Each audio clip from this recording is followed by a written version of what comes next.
Une petite vidéo qui s'appelle Short, juste pour expliquer la différence entre l'action de bêta-bloquants et l'action des inhibiteurs calciques qui font l'action d'une façon harmonieuse sur la fréquence cardiaque et le diamètre des artères.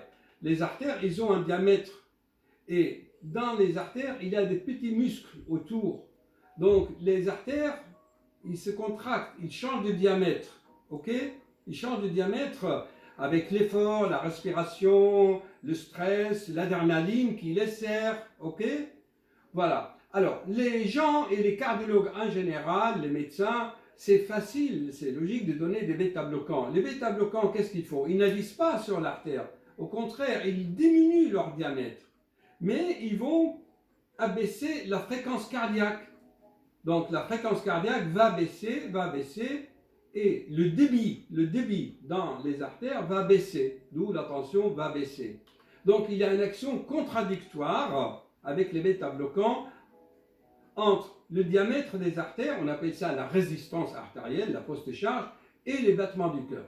Alors que le monothidième et les inhibiteurs calciques ralentisseurs comme l'isoctine et le monothidième, moi j'aime beaucoup le monothidième parce qu'il y a une action harmonieuse entre les battements cardiaques et le diamètre des artères.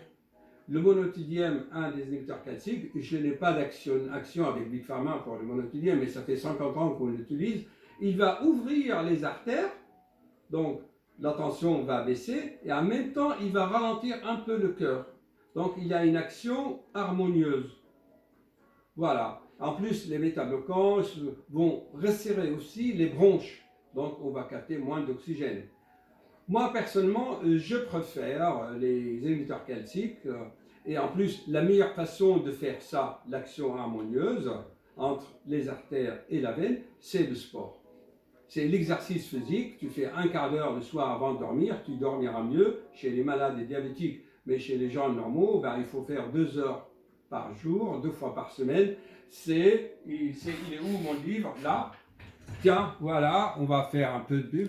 Tout est écrit, là, fait un gros plan dans le livre. Tout est expliqué. Tout est expliqué. Voilà, et je le répète. Voilà. Et ces explications, mes collègues, ils sont débordés, ils ne vont pas vous donner des explications. Et quand, s'il vous plaît, donne-moi votre prise de tension, le carton là, s'il vous plaît. Voilà.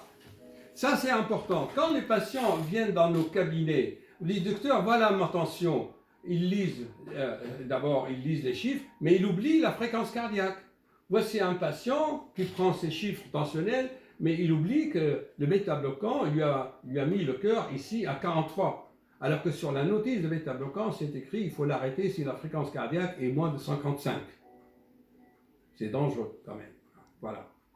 Donc voici des petites explications qui vont vous rassurer, mais chers amis, la meilleure chose, soyez naturel dans toute chose. Pourquoi prendre des médicaments alors que toi-même, tu peux créer les effets des médicaments par le sport, les bonnes pensées et la vie harmonieuse, vie familiale, les enfants, les femmes, la nourriture, le travail, le patron, le salaire, la voiture, les impôts, les taxes. C'est difficile de nos jours, la vie devient un problème, alors que normalement, elle ne devrait pas être un problème. Voilà. Merci. Voilà.